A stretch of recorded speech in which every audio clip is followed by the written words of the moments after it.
My name is Victoria Winters. 130 years ago, the love of a man and a woman built this mansion on the crest of Widow's Hill. Today, fear, distrust, and hatred have almost destroyed it. Excuse me for disturbing you. I'm looking for Mr. Roger Collins. He's not at home. I'm his sister. Oh, are you expecting him? Oh, sometime later. You can probably find him at the cannery. No, it's a private matter. I wouldn't want to disturb him there. Do I know you? Oh, forgive me. I'm forgetting what little manners I have. My name is Sam Evans, the painter. Well, I'm the one to ask your pardon. We haven't met in some time. Well, it's more than 18 years. I've changed since that time. Won't you come in, Mr. Evans? You sure I'm not disturbing you? Not at all.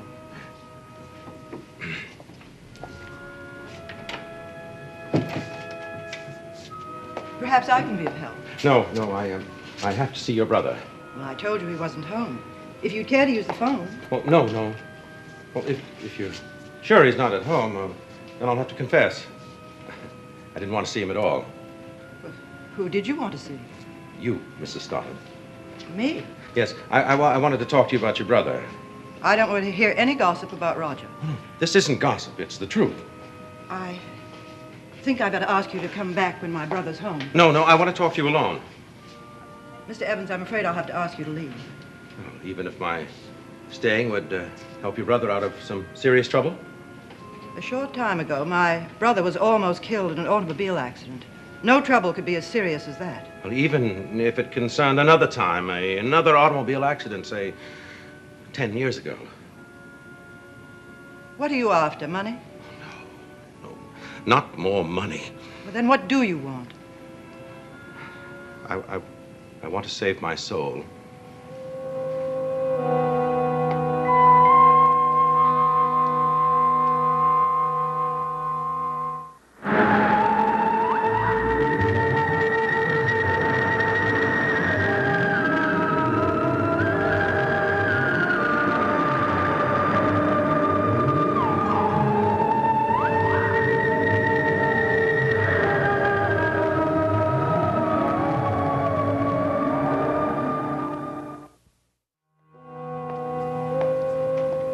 Well, Mr. Evans?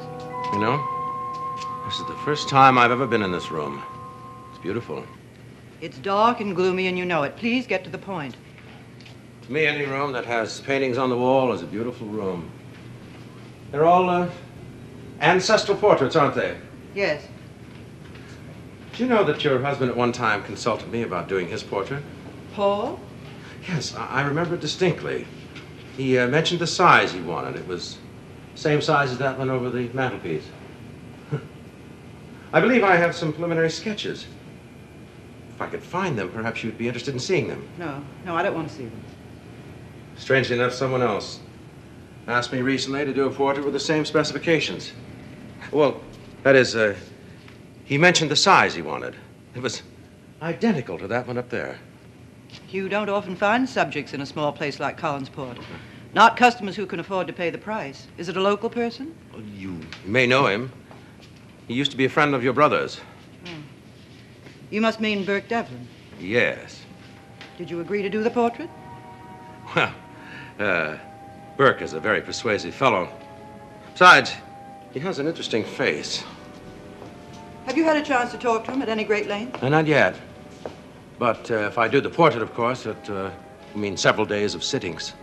I wondered if he'd mentioned why he'd come back to Collinsport. Well, it is his home. Oh, I know, but a man like that who has a chance to travel, see the world, you wouldn't think he'd be content to settle in a tiny place like this. Who knows? He may have had the incentive to make money just so he could come back here.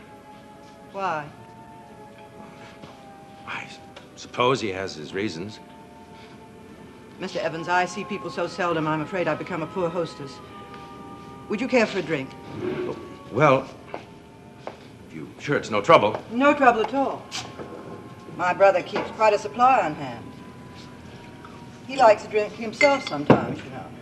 Yes, I know.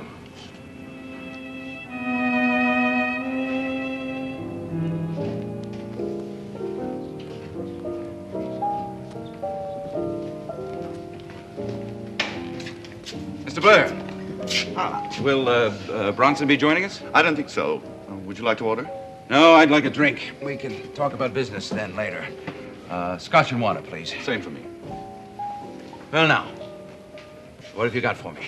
Just about everything you asked for, Mr. Devlin. Good, good. I think that now we're in a position to start picking up the outstanding notes that are held by the bank. This will give me complete control of the Collin canneries. Mr. Devlin, if you want to go further, I imagine you can gain control of any property that the Collins family has an interest in. I want to go further, Mr. Blair. Much further.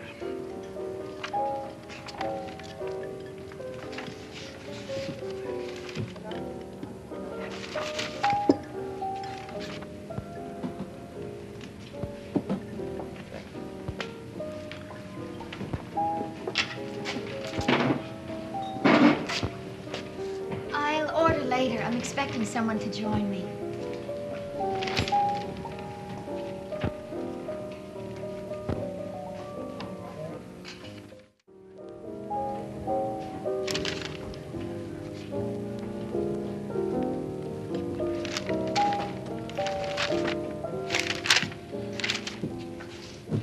Is this the full list? To the best of my knowledge. Your knowledge had better be perfect. That's what I'm paying you for. You can check it out for yourself, Mr. Devlin. Mr. Blair, the first thing I do is check out the people that I hire.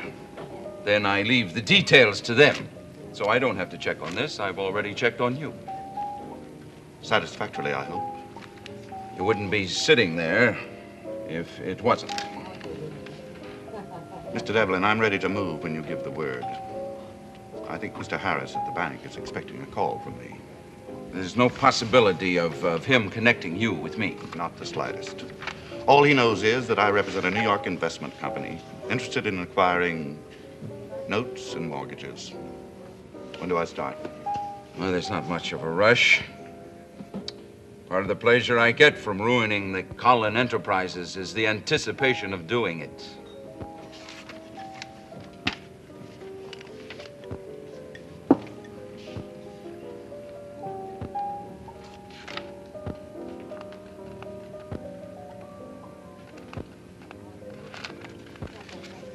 You know, Blair, the thing I like about your work is that it's thorough. You never ask any questions. That's what I'm paid for. Good. You must have noticed that the only property on the list that has a mortgage is the big house itself, Collinwood. I suppose pride prevented them from putting that up to hock. Not at all. Mr. Harris said that Mrs. Stoddard inquired about borrowing on it, but it's not an asset. More like a liability. That's interesting. Who would want it? Big house like that, unless somebody wanted to turn it into a resort motel or something. Not too long ago, Mrs. Stoddard put in a petition for the property tax to be reduced. The reason for it was that half of the house is shut off and not being used. And was the petition granted, I suppose? Yes, it was. And I'm not surprised. That family owns everything there is to own in that town, except me. And you want to see that reversed. You want to own everything that's there to own. Except them. Including them, Mr. Blair. Including them. Now, shall we eat?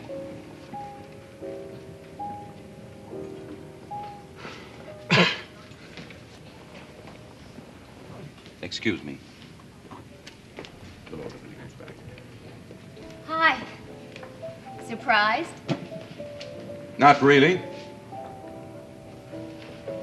Won't you sit down? Yes, I think I'd better.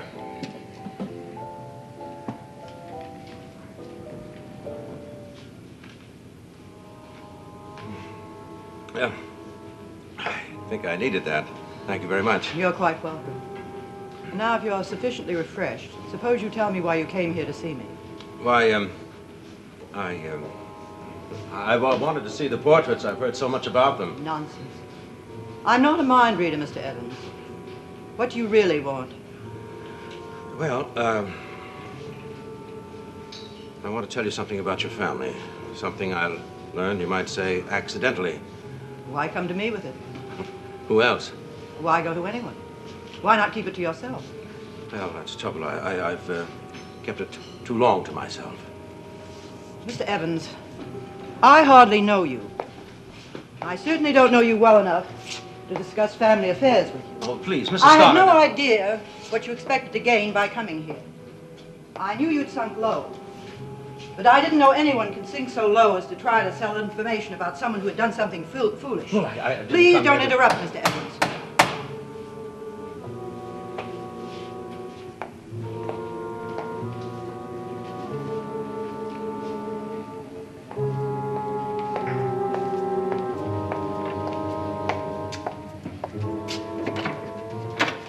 Come in, Joe. You said you wanted to see me? Yes.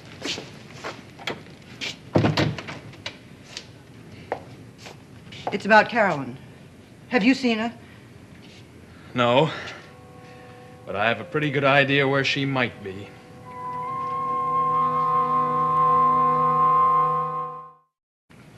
You said you knew where Carolyn went. Look, Mrs. Stoddard, I don't want to sound like a spy. I'm worried about her. She left word that she might not be home for dinner. And you thought she might have had a date with me. Well, she didn't say exactly where she expected to dine. Or with whom. All right, I'll tell you. Earlier, she was in the restaurant with Burke Devlin. Later, a friend of mine told me he spotted her in her car on the road to Bangor. Perhaps she had some shopping to do. Yeah, maybe Burke Devlin had some shopping to do, too. What do you mean by that? Well, I stopped by the hotel before I came up here, and I asked to see him. The hotel clerk told me Mr. Devlin had gone to Bangor for the day. Do you think they arranged to meet there? I don't know, Mrs. Stoddard. I'll speak to Carolyn when she gets home. If she gets home. Well, I don't think it's that bad. Oh, did you see Mr. Malloy? No, he hasn't been near the plant all day. That's odd. Oh, Joe, Sam Evans is in there. Would you go in and talk to him and please close the doors? I'll see if I can get hold of Mr. Malloy. Sure. There's a drink in there if you want it. Oh, don't even suggest it.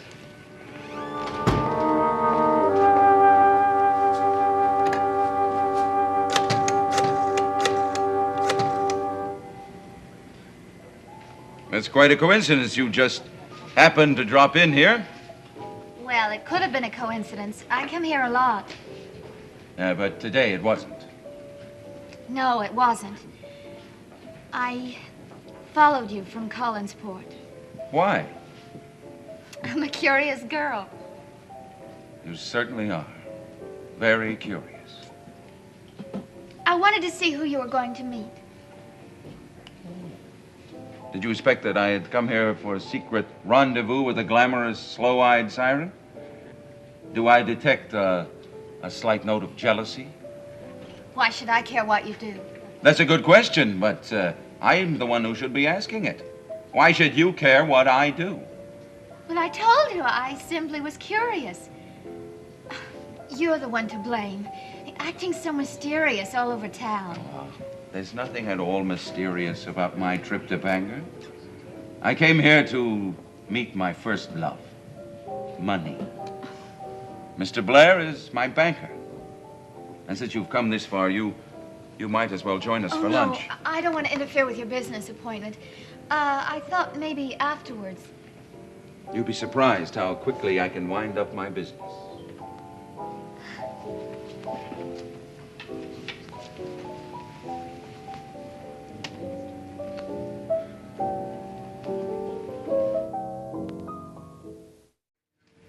Mr. Blair, this is Carolyn Stoddard. Miss Carolyn Collins Stoddard. How did you know my middle name? Well, it had to be that. Mr. Blair here is a nefarious old swindler who I am engaged with to defraud your mother out of every single one of her vested interests. Oh, come off it, Bert. It's nice to meet you, Mr. Blair. As a matter of fact, Mr. Blair's an old friend of mine from New York who just invited me up here for a drink. How will that do? I'll buy that. I thought you would. And I will buy you lunch. Unfortunately, Mr. Blair has another appointment. Don't you, Mr. Blair? Yes, as a matter of fact, I'm rather late now. It's a great pleasure, Miss Stoddard. Bye. Would you forgive us one moment, Mr. Devlin? Go back to the hotel. I'll call you later. Forgive me for not joining you, but business before pleasure.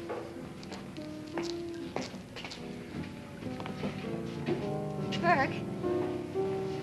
Is it possible that you deliberately got rid of him just to be with me? Why not? You're much prettier than he is. Oh, but I thought you said that money was your first love. And Mr. Blair must represent money. Oh, he does, my dear. He does. Mr. Blair represents more money than I'll ever see.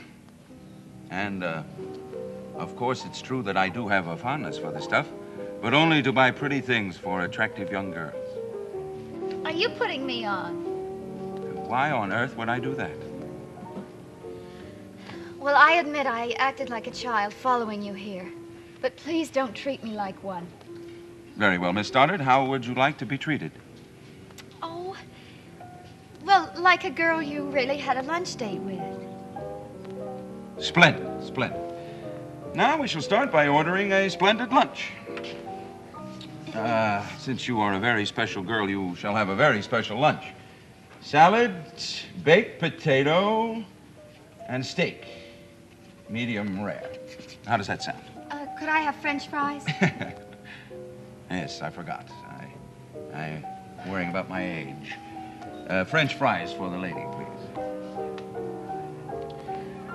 Now then, will the witness answer as directed? Where did you have lunch on the afternoon in question, and with whom? Why, right here, with you. Is that what you're going to answer when you're questioned by your mother, your uncle, Joe Haskell, and even Victoria Winters? I tell the truth, unless you don't want me to. Always tell the truth. It's much better in the long run. Now, to continue. How was this lunch date arranged? Did the prisoner insist? Did he drag you there against your will? You'll note, of course, that I am the prisoner. Oh, well then, Your Honor, I must state that the prisoner did none of those things. I alone am to blame. I confess and throw myself on the mercy of the court. The court recognizes the sterling qualities of the witness, and as a reward presents her with this sterling silver pen. Oh, I hope the case is dismissed. Here's your pen back. That's not mine. I gave it to you. Oh, that was just in fun. I never Here. do anything in fun. The pen is yours. No, I couldn't. It must have cost a lot. Do you think I would give you anything that didn't cost a lot? I insist that you take it. Well, thank you very much. Yes, perhaps you can write down your inmost secrets with it. Oh, I have no secrets. Then you are very fortunate. Maybe I'll use it to write down what happens to me every day. I'll start a diary. You're right, Carolyn. It might be a good idea to start a diary. Everyone should have a diary from the day that they are born. The pen is yours.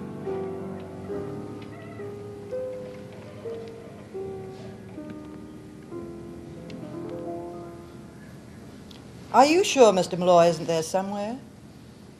Oh, very well. If you see him, ask him to call Mrs. Stoddard. It's very important.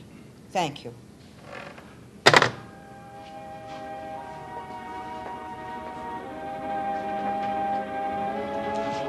Did you find Mr. Malloy? No, I didn't. Malloy? What do you want with him? He manages my company. Is there any reason why I shouldn't want to see him? Oh, no, I guess not. But if he ever tells you anything about me, don't you pay him any attention. Well, what should he want to tell me about you? Oh, nothing, I suppose. He doesn't know anything. He doesn't know one single thing. Mr. Evans, I've been very patient. Now, suppose you stop beating around the bush and tell me what you want. Well, You want me to leave, Mr. Stoddard? No, Joe. From Mr. Evans' attitude, it might be well to have a witness to what he's going to say. Well, Mr. Evans? no. I can't do it. I can't.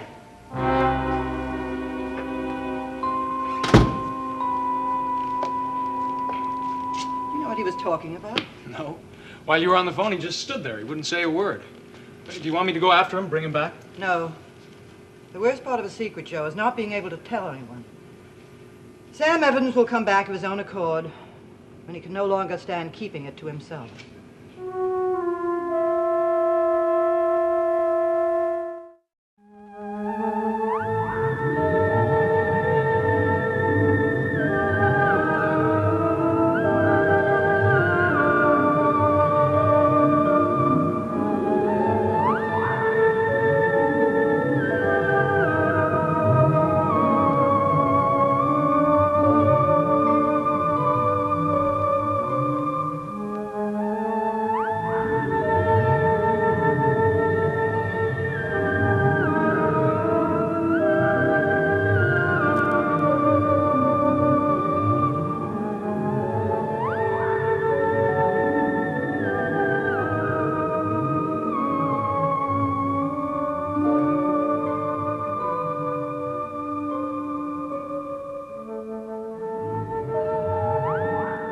Stay tuned for Where the Action Is, next on ABC.